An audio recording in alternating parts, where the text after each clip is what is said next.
Superar as perdas causadas pela pandemia da Covid-19 é extremamente difícil. E um detalhe importante torna a situação ainda mais complicada: a ausência dos rituais de despedida. E se o processo já se torna mais difícil para os adultos, imaginem só para as crianças. Como é que elas podem lidar com o luto? E como os familiares, os cuidadores podem ajudá-las nesse processo? Esse é o tema do nosso Desenvolvendo com Afeto de hoje e a gente recebe o psicólogo, que também é padre, Fernando Antônio. Eu agradeço a sua presença. Olha, muito obrigado, Ana, muito obrigado a todos vocês que fazem parte deste programa. É um tema bastante pertinente, eu diria que é uma motivação necessária conversarmos sobre esse assunto. Fico muito grato. Obrigada. Inclusive, quando os adultos, o nosso costume, né, quando se perde um parente, a gente tem aquele ritual de despedida, aquele abraço afetuoso dos familiares e amigos que ficaram. Mas agora na pandemia, isso não pode mais acontecer. E aí, logo no início da pandemia, a Covid-19 levou muitos avós, muitos pais, né, principalmente os mais idosos. Como é que é possível ressignificar esse processo de perda, ressignificar a vida aqui e para as crianças? Como é que os pais podem ajudá-las nesse processo? O evento histórico Covid-19, ele trouxe para nós a temática da morte de maneira muito próxima. Mas trouxe também, é claro, que o luto ele acontece junto com a morte. O luto é todo aquele conjunto de comportamentos, de impressões que ocorrem logo após a morte. É um processo nem sempre tão organizado. Alguns autores dizem que tem etapas, outros dizem que tudo isso acontece de uma maneira nem tanto sistemática. Mas que tipo de luto nós estamos falando no caso de Covid-19? Um luto interrompido. Um luto interrompido de que maneira? Da maneira em que esses rituais, e o ser humano, né, na nossa matriz antropológica, nós somos ritualistas, nós precisamos passar por estes momentos rituais para melhor assimilar, e aí eu já estou começando a ensaiar uma resposta, né, como ressignificar, passando pelos ritos. Só que o momento não nos permitiu o acompanhamento do processo, porque estando em UTI é uma morte solitária no sentido do afeto familiar, né? Claro que está toda assistida a equipe médica, mas é uma morte solitária, é uma morte que não nos permite contato com os rituais de despedida, né? Os caixões fechados, aquela cena difícil de você ver aquele plástico todo, Aquela né? cena de filme que a gente não estava habituado de Sim, forma de alguma. forma alguma. E não se faz mais velório, né? Não se faz mais assim, estamos num contexto.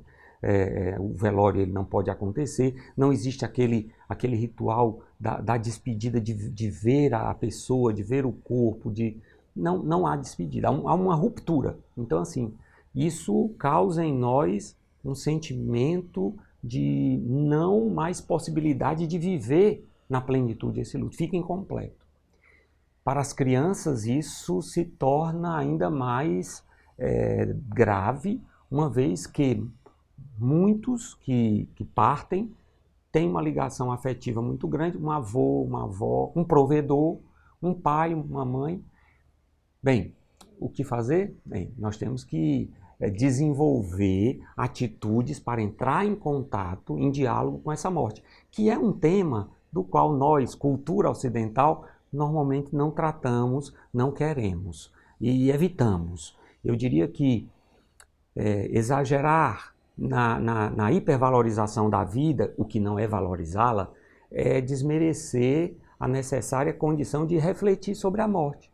Pensar melhor na morte é viver melhor. Então, assim, como fazer isso com as crianças? É como fazer com que as nossas crianças, na primeira infância, na segunda infância, enfim, na adolescência, no decurso, como nós entramos em contato com a morte. Porque começamos a morrer no dia que nós começamos a viver.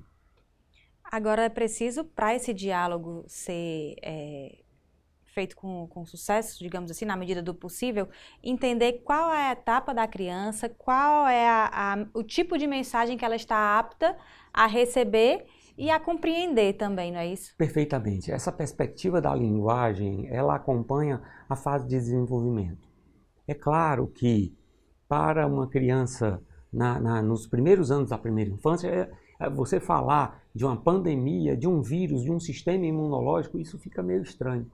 Todavia, a linguagem, ela deve acompanhar a fase, mas ela deve também ajudar, nós devemos ajudar pais, educadores, cuidadores, psicólogos, nós devemos ajudar a criança a entrar em contato com a temática da morte. Porque muitas vezes foi a morte de um bichinho, um pet, foi a morte de um animal de estimação, de uma plantinha, como esse aspecto da morte ele está sendo trabalhado. De uma maneira lúdica, de uma principalmente maneira na primeira lúdica, infância. de uma maneira de aproximar ao tema, ou seja, evitar determinadas comparações que distanciem, que sejam, na verdade, uma distorção do conceito. Por exemplo, muitas vezes, nós adultos, até mesmo com uma certa precariedade de recursos com o tema, porque é um tema que nos toma muitas vezes de assalto, de maneira imprevisível, e é um impacto muito forte, uma ruptura muito forte, muitas vezes nós dizemos assim, que aquele parente, que aquela pessoa virou uma estrelinha. Então, isso para o universo da infância, pode até ser o imaginário pode até absorver, mas lá na frente ela vai ficar olhando para o céu e dizendo, por que é que essa estrelinha não chega? Ou então, cadê aquele parente? Viajou. Bem, quem viaja, retorna. E quem dorme? Quem dorme acorda. Também acorda. Né? Olha, está ali dormindo. Ele vai acordar? Não, esse sono aí, ele não vai acordar. Também começar a trabalhar essa perspectiva da morte como o horizonte da eternidade. E qual é o horizonte da eternidade? É perceber que nós temos uma vida única, que se manifesta de maneira material, humana, física, que tudo aquilo que vive um dia morre, né? Nós estamos num processo sempre de vida, mas de morte também, né? Por exemplo, vários processos nossos são também de morte, né? A pele, só que a gente não vê a pele que fica no travesseiro, no colchão, né? Os cabelos a gente vê, né? Mas assim, outros processos, ou então colágeno que não vai mais, né? Então, perceber que é um processo fisiológico, biológico, natural. Mas adequar essa linguagem para que a criança perceba no seu nível cognitivo, imaginário, que esse é um processo de vida. E a eternidade? A eternidade é dizer que essa pessoa ela permanece viva no amor que nós trazemos uns pelos outros aqui dentro do coração. É dessa maneira que nós honramos aqueles que já se foram. Uma coisa que eu creio que é importante, de primeira mão, se evitar ao máximo, é não privar as crianças desses processos.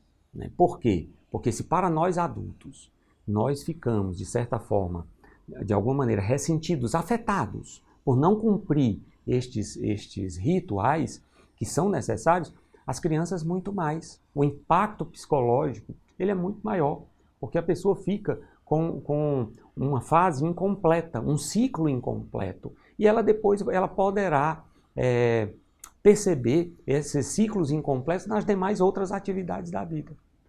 E nunca se fez tanto sentido, de uma maneira, digamos que equivocada, essa questão de virou estrelinha, porque de repente o avô sumiu, a avó sumiu, foi para o hospital e não voltou mais.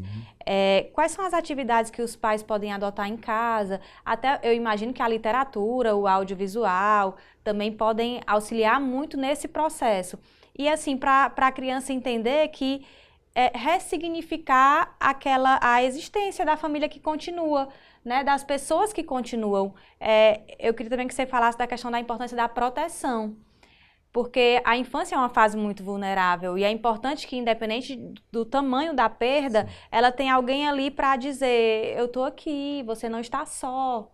Sim, é importantíssimo, porque o processo de luto, ele vem acompanhado, tem a sua origem na morte. A morte ela traz consigo perdas, perdas afetivas, perdas provisionais, a vida fica diferente. Quem vai me levar agora na escola? Né? Não vai mais para a minha festinha do ABC? Né? E aquele retrato não vai estar mais? Bem, eu sou de uma época em que nós tínhamos aqueles álbuns, os álbuns, né? E esse daqui, não, esse daqui é o vovô, não está mais com a gente. E cadê, não, esse titio aqui, ele morreu, viajou lá para o norte e foi trabalhar, mudou de vida, morreu. Então, assim, nós tínhamos esses registros, né? Então, assim, ou seja, é perceber, é apresentar para a criança esse processo da família. E que tem uns que estão e tem outros que já nos precederam. Os que nos precederam, eles já estão vivendo essa mesma vida numa dimensão eterna. Na dimensão, junto, claro que conforme cada expressão religiosa, no caso da vida cristã, o nosso processo de estar em Deus, de estar entregue nas mãos de Deus, mas até o juízo final. Mas nessa perspectiva é perceber, apresentar a família. A família de existência, a família nuclear, e que essa família nuclear existente, humana, material, ela é o resultado de antepassados. Honrar esses antepassados é viver essa vida do agora, no aqui, no agora, no hoje. Perceber que para que eu esteja aqui, outras pessoas deram suas vidas, né? Então, perceber que isso é importante.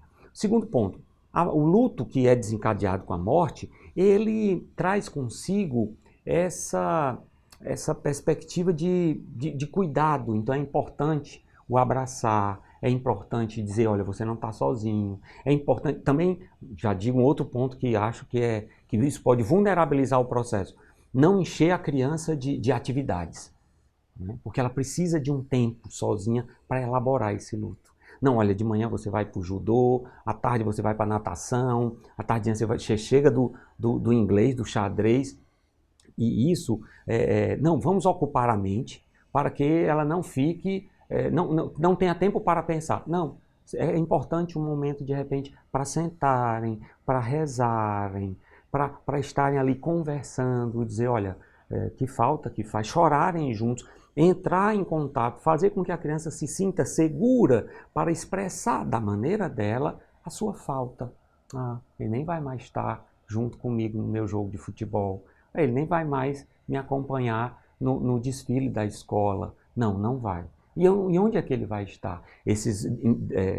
Ajudar a ressignificar, na perspectiva, eu diria, palavra estranha, uma metafísica. Ou seja, esse nosso olhar agora não consegue mais ver as pessoas, porque esse nosso olhar ele tem um padrão de ver as coisas conforme as leis da física. Por que metafísica? Porque para além dessa realidade física tem uma realidade espiritual. Então vai ser o olhar do amor, vai ser o olhar da fé, vai ser a recordação. Sabe aquele momento que você riu? Sabe aquele gol que vibrou junto? Tá certo, esse sentimento, essa emoção nos conecta de volta no amor e todos nós estaremos conectados dessa maneira. É dessa maneira que nós vamos acolhendo, na linguagem da criança, aquilo que ela sente. É a ausência, é a falta de proteção, alguém que não vai acompanhar o meu desenvolvimento, vai acompanhar sim, vai acompanhar, mas naquilo que nós cultivamos dentro do coração, no amor.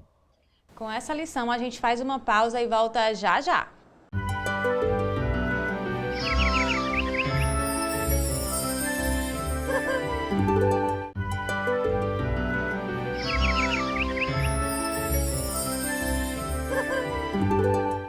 De volta com o nosso Desenvolvendo com Afeto, que hoje fala sobre o luto infantil. Então, padre, com quantos anos a criança ela consegue entender a morte de fato, de que aquela pessoa ela não volta mais? O nosso desenvolvimento humano ele tem fases, né? Eu diria que as nossas fases de desenvolvimento elas não são uma equação matemática, mas eu diria que de alguma maneira a criança ela já faz, na sua linguagem, ela já expressa essa falta, né? Pode ser desde os anos iniciais de 3, 4 anos, até mesmo até um pouco mais para 2, mas o importante é perceber que... Por quê? Porque cada criança vai desenvolver esse afeto de maneira diferente.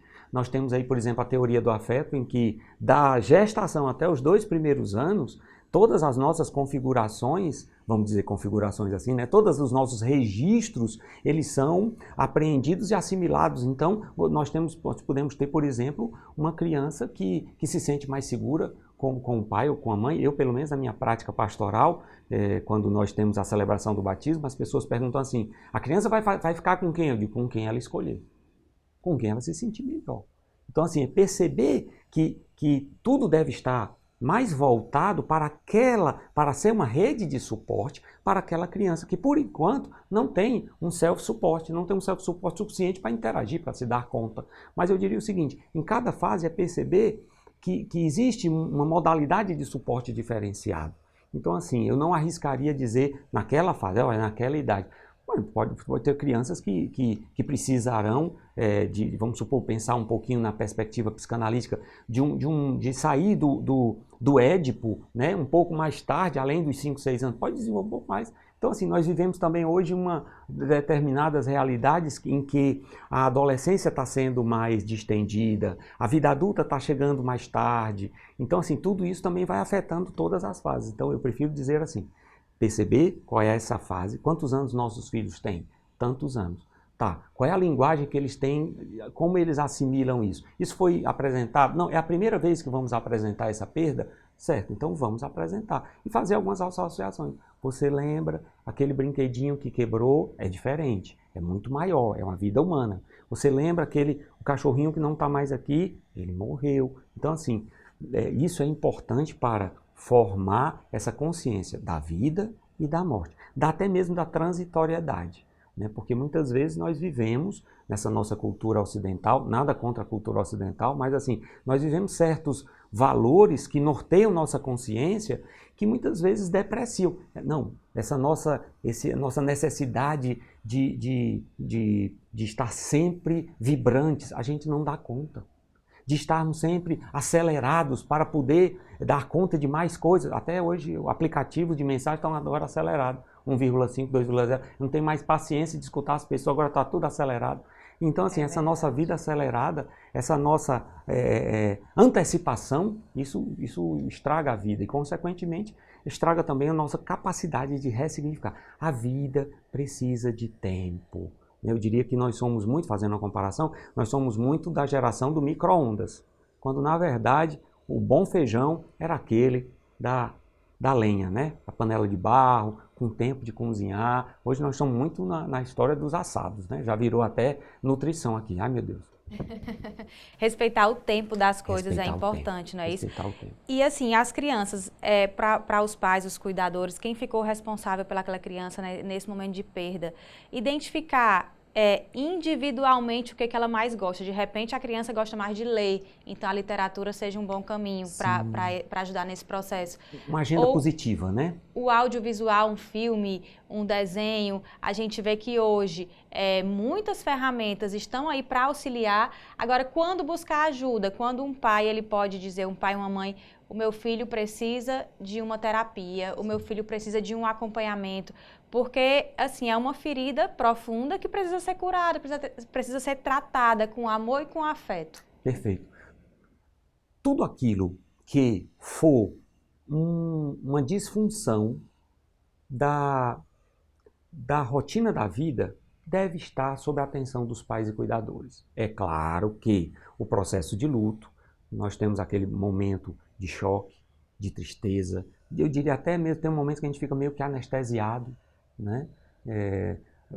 Ficamos assim um tanto que sem saber assimilar, né? A vida parece que começa a ficar em câmera lenta.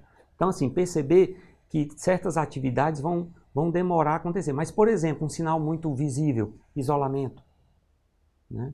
Não consegue mais desenvolver tão bem a interação social, as habilidades sociais, a perda de apetite, perda de sono, inquietação, irritação, né? Claro que perceber para cada fase e perceber um determinado tempo. Mas quando isso começa a se cronificar, quando isso começa a se apresentar de maneira muito disfuncional, é um momento também, eu diria, para a criança e para a família. Porque a criança, ela participa, ela tem uma ligação muito estreita, e eu diria até muitas vezes delicada, com esse sistema familiar. Então, a família e a criança, consequentemente, precisam buscar uma ajuda. Uma ajuda para poder colocar um pouco mais para fora esses sentimentos, esse vazio existencial, lidar com a saudade, lidar com perdas, lidar com projeções, frustrações não realizadas, lidar com muitas vezes ressentimentos, né? Porque, ou então ciclos que não ficarão completos. Então, acho que tudo isso é importante, principalmente na interação, na integração familiar. Quando procurar, quando ficar disfuncional demais. Agora o senhor fala dessa questão da família, porque a gente tem falado muito do luto infantil, mas Sim. aí, e para aquele adulto que está ali perto, que também está precisando curar a sua ferida e precisa ajudar a criança nesse processo? Principalmente essa, digamos, essa terapia, esse acompanhamento, essa ajuda para todo o núcleo familiar que foi afetado, não é isso? Muitas vezes nós adultos nos colocamos no lugar de super-heróis, né? A análise transacional, ela nos ajuda muito nessa perspectiva do super-herói, do vilão ou da vítima. Mas, por exemplo, muitas vezes nós dizemos assim, é muito próprio nosso, como adultos cuidadores, dizer, não, não, não, eu não posso, não pode me ver chorando, porque eu tenho que ser forte. Eu fiz a seguinte pergunta, por que você tem que ser forte? Quem disse que você tem que ser forte? A gente não é forte o tempo Não todo, né? somos fortes o tempo todo, né? Mamãe, papai, que você está chorando? Não chora não. E dizer, olha, papai está chorando, mamãe está chorando, o irmãozinho está chorando, eu estou chorando porque eu estou sentindo saudade. E quando as emoções não cabem mais aqui, elas são traduzidas, elas escorrem aqui por meio de lágrimas, né? Aquela água salgada da saudade do coração. Mas eu estou chorando de saudade, mas ao mesmo tempo tendo a certeza de que essa saudade é a marca que o amor deixou. Então, assim, é sempre lidar com esses sentimentos. É dizer assim, olha, quando tiver vontade de chorar, chorar. Por que os nossos filhos não nos podem ver chorando? Até porque chorar não precisa ser um sinal de Não é fraqueza. sinal de Não é de fraqueza, jeito é a nenhum. alma que está sendo lavada, é o recurso que eu tenho para lavar a minha alma, é o recurso que eu tenho para reorganizar um turbilhão de pensamentos e sentimentos. Quem de nós não fica um pouco mais aliviado depois que chora?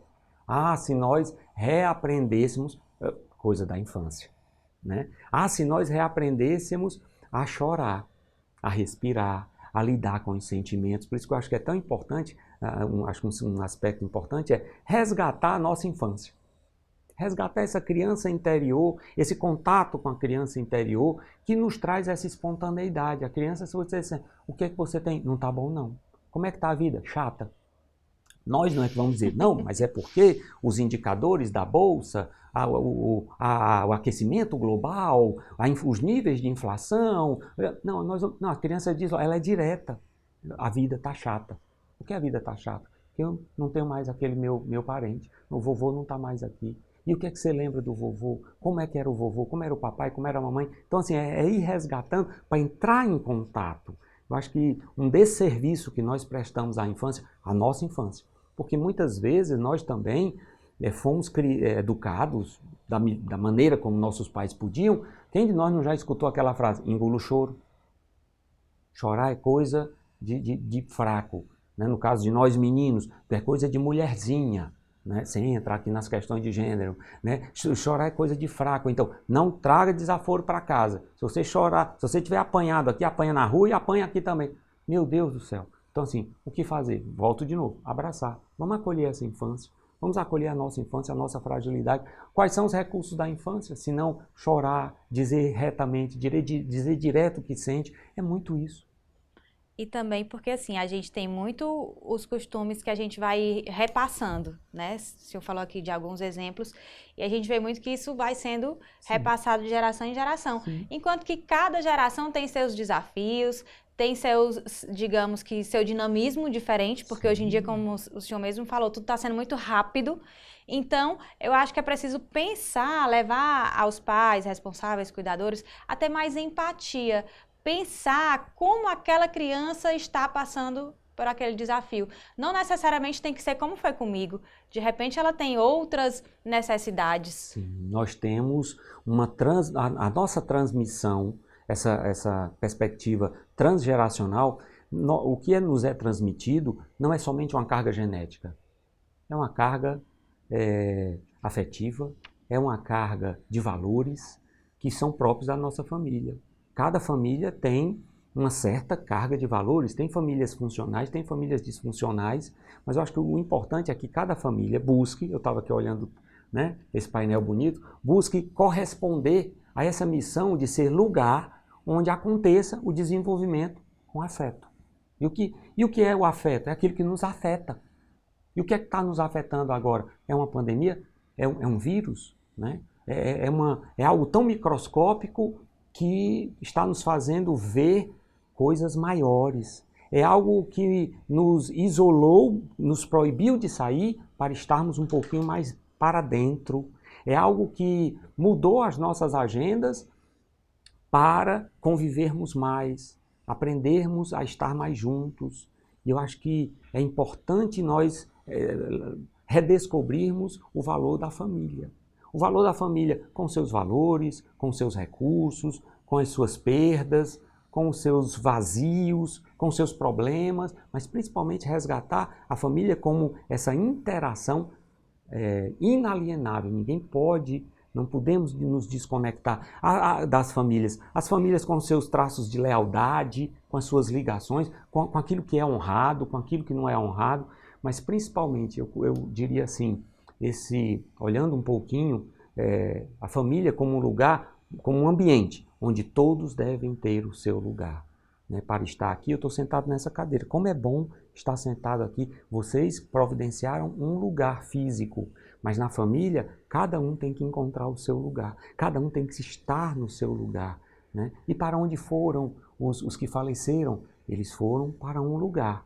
Para um lugar físico, aquela referência. Olha, nós vamos fazer uma visita ao cemitério.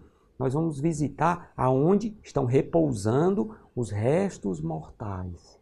Né? Quando minha mãe faleceu recentemente, há 6 meses, e eu fui fazer todo aquele processo do reconhecimento do corpo, e quando disseram, essa aqui é sua mãezinha, e é muito duro isso, e aí me veio, eu tive que responder o sim, porque era, mas assim, é claro que eu sabia que ali eram os restos mortais. Minha mãe é muito mais daquilo tudo que eu estava processualmente assinando frente ao Estado nos trâmites funerários. Mas é entender isso, é que nós somos isso tudo, eu diria que é um grande alerta, é um alerta para vivermos essa vida em família, resgatar. E nós somos essa grande família humana, onde agora eu tenho que me importar por você, eu tenho que me importar por cada um de vocês, né? Em usar máscara, não estamos aqui devido a todas as condições sanitárias, é bom deixar claro. Sim. Mas assim, esse cuidado com a higienização, com o cuidado com o outro, em todas as idades. A primeira onda ficou muito marcada como os mais idosos, mas nós vemos também, muitas vezes, pessoas mais saudáveis, pessoas mais jovens. Então, acho que essa pandemia ela veio nos mostrar essa perspectiva do luto, da morte, mas principalmente da vida.